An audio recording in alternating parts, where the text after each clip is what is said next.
Dear viewers, expert engineers YouTube চ্যানেলের পক্ষ থেকে আপনাদের সবাইকে জানাই স্বাগতম ও অভিনন্দন। আজকের টপিকস বাড়ি তৈরির আগে যে বিষয়গুলো জানা দরকার। সবার একই স্বপ্ন, নিজের একটা বাড়ি হবে, হোক সে বাড়ি ছোট বা বড়, খুব সাধারণ কিংবা বিলাসবহুল। বাড়ি তৈরি করার স্বপ্ন দেখা থেকে শুরু করে বাড়ি তৈরির কাজ সম্পূর্ণ হওয়া পর্যন্ত, অর্থাৎ বাড়ি বানানোর আগে, বাড়ি বানানোর সময় ও বাড়ি বানানো চলাকালীন বেশ কিছু বিষয় বিবেচনা করতে হয়। আর সেই বিষয়গুলো সম্বন্ধে আমরা অনেকেই জানি না।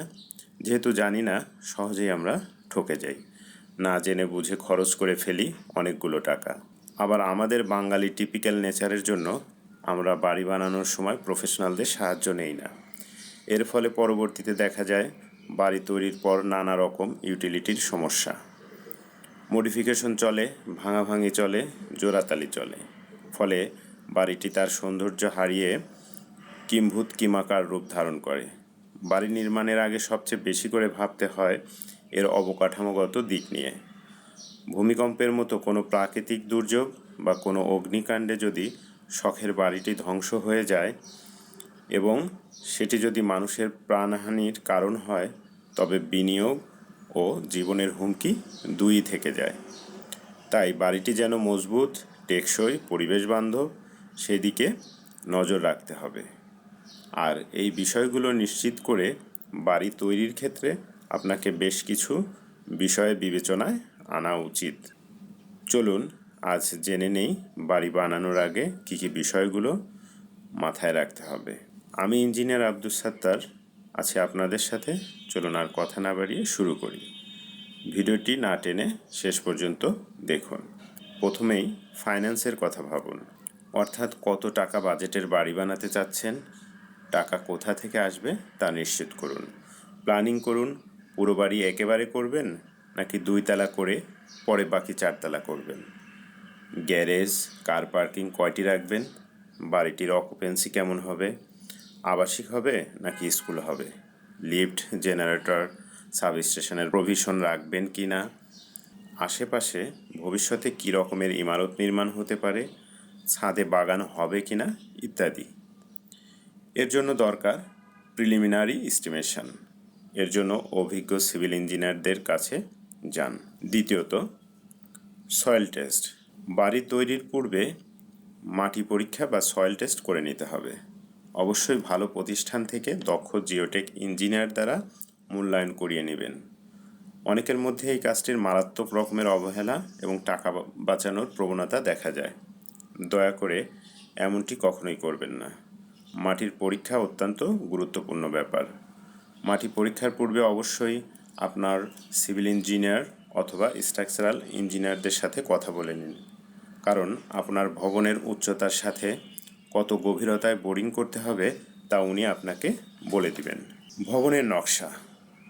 বাড়ি তৈরির মধ্যে সবচেয়ে গুরুত্বপূর্ণ হচ্ছে বিল্ডিং প্ল্যান বা স্থাপত্য নকশা। একটি বিল্ডিংয়ের আউটলুকিং কেমন হবে তা একজন আর্কিটেক্টের সৃজনশীল চিন্তার ফসল। তাই ভালো আর্কিটেক্ট বা স্থপতি দিয়ে বাড়ি প্ল্যান করিয়ে নিন। মনে রাখবেন, জমি যত ছোট হোক বা তেরা বেঁকা হোক, একজন ভালো স্থপতি বা আর্কিটেক্ট সকল সমস্যার সমাধান দিতে পারে। জমির প্রতি টুকরার সঠিক ব্যবহার নিশ্চিত করতে পারেন। একজন আর্কিটেক্ট কোনো বিল্ডিং বা স্থাপনার বাহ্যিক এবং অভ্যন্তরীণ উভয় নকশাই করে থাকেন। আপনার জমি যদি সিটি কর্পোরেশনের আওতাধীন হয়, তাহলে নকশা করার জন্য অবশ্যই আপনাকে লাইসেন্সধারী আর্কিটেক্টের সাহায্য নিতে হবে। Structural design. সুন্দর বাড়ি তৈরিতে যেমন একজন আর্কিটেক্ট বা স্থপতি দরকার, তেমনি মজবুত কাঠামো নির্মাণে সিভিল ইঞ্জিনিয়ার বা স্ট্রাকচারাল ইঞ্জিনিয়ার প্রয়োজন, যিনি আপনার বাড়ির ভিত্তি মানে ফাউন্ডেশন, রড, সিমেন্টের সুষম ডিজাইন করে দিবেন, যা বাড়িকে ভূমিকম্প, ঝড় থেকে সুরক্ষা দিবে। এরা আপনার বাড়ির ডাক্তার। মোটেও অবহেলা করবেন না। আজকের একটু ভুলে ভবিষ্যতে অনেক মূল্য দিতে হতে পারে। আপনার বিনিয়োগ এবং জীবন পড়বে ঝুঁকির মুখে। তাই বাড়ি নির্মাণে আগে স্ট্রাকচারাল ইঞ্জিনিয়ার অথবা পরামর্শক প্রতিষ্ঠানকে নিয়োগ দিন। Utility connection. প্লাম্বিং এবং ইলেকট্রিক্যাল এই ক্ষেত্রে অভিজ্ঞ ইঞ্জিনিয়ার দ্বারা ডিজাইন করে নিন। মনে রাখবেন, বাড়ি তৈরির পর প্রাথমিক সমস্যাগুলোর প্লাম্বিং এবং ইলেকট্রিক ওয়্যারিংয়ে দেখা যায়। ফলে দেখা যায় ভাঙচুর করতে হচ্ছে বা প্রতিদিন একটি বিরক্তির সৃষ্টি হচ্ছে। এইটা বাড়ি তৈরির ক্ষেত্রে খুবই গুরুত্বপূর্ণ। এছাড়া বাড়ি তৈরির আগে সব ধরনের ইউটিলিটি সার্ভিস যেমন পানি, বিদ্যুৎ, গ্যাস, পয়ঃনিষ্কাশন, বর্জ্য ব্যবস্থাপনা, অগ্নি নিরোধক ব্যবস্থা ইত্যাদি প্রযোজ্য ক্ষেত্রে সংযোগ থাকতে হবে। আপনি যদি আগে থেকে এই সার্ভিসগুলো সম্পর্কে জেনে থাকেন, তাহলে বাড়ি তৈরির সময় আপনার এই সব বিষয়ে ছাড়পত্র পেতে সুবিধা হবে।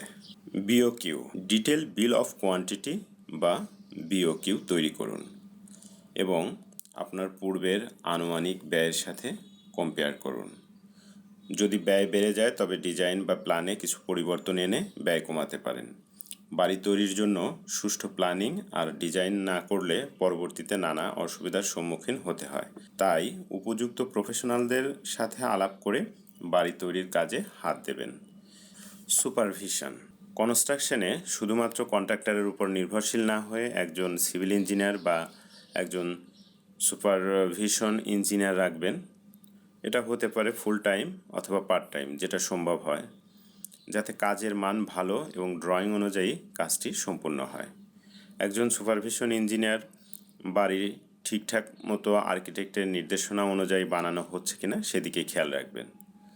কাজটাকে খুব নগণ্য মনে হলেও এটা জরুরি। স্কিল ম্যান পাওয়ার, দক্ষ মিস্ত্রি নিন যাদের আগে কাজ করার অভিজ্ঞতা আছে।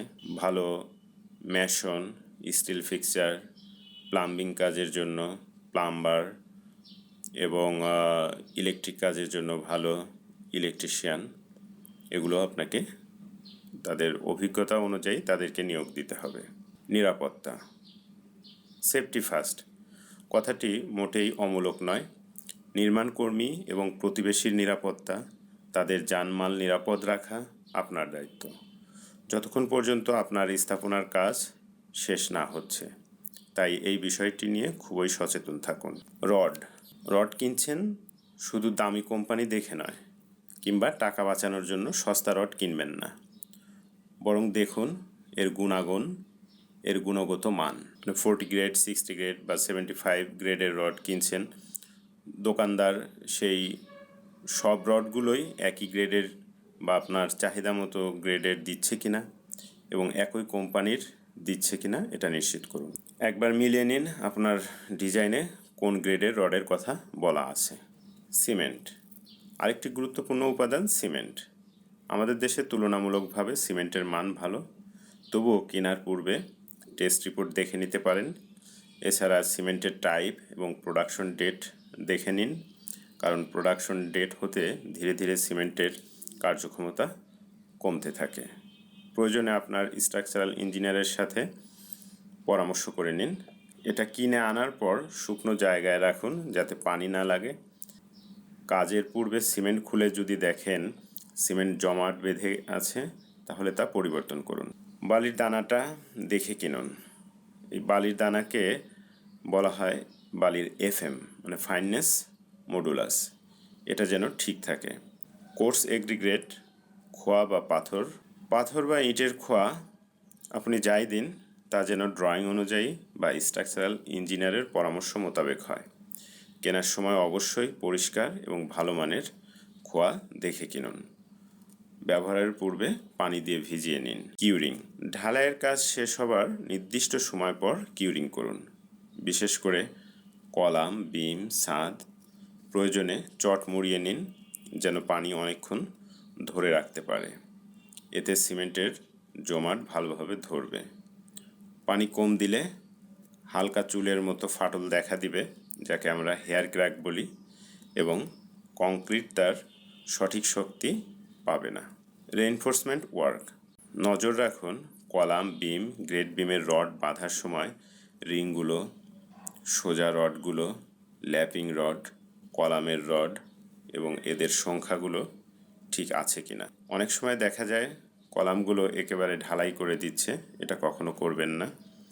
আপনার বিল্ডিংয়ের কলাম দুর্বল হলে কিন্তু একে ধসে পড়া থেকে আটকাতে পারবে না। পরিশেষে বলবো, অনেক কষ্টের অর্থ বিনিয়োগ করে বিল্ডিং বা যে কোনো স্থাপনা করার পূর্বে এই বিষয়গুলো অবশ্যই খেয়াল করবেন। এই ভিডিওটিতে ব্যবহৃত তথ্য ইন্টারনেট, সংবাদপত্র, বিভিন্ন প্রকাশিত রিপোর্ট, বিভিন্ন ব্লগ থেকে সংগ্রহ করে আমার মতো করে উপস্থাপন করেছি। এটি শুধুমাত্র শিক্ষামূলক উদ্দেশ্যে ব্যবহারের জন্য। এই ভিডিওটির কোনো কন্টেন্ট অফিসিয়াল ব্যবহার বা রেফারেন্সের জন্য নয়। আমার পরবর্তী ভিডিও বাড়ি নির্মাণে সম্ভাব্য আইনি বাধা বিপত্তি বা বাড়ি তৈরির আগে আইনি ধাপগুলো। ধন্যবাদ সবাইকে। আজ এ পর্যন্তই। পরবর্তীতে আরও গুরুত্বপূর্ণ বিষয়ের ভিডিও নিয়ে হাজির হব ইনশাল্লাহ। অবশ্যই চ্যানেলটি সাবস্ক্রাইব করে পাশে থাকা বেল আইকনটিতে ক্লিক করুন। আজকের ভিডিও সম্পর্কে আপনাদের মতামত অবশ্যই জানাবেন।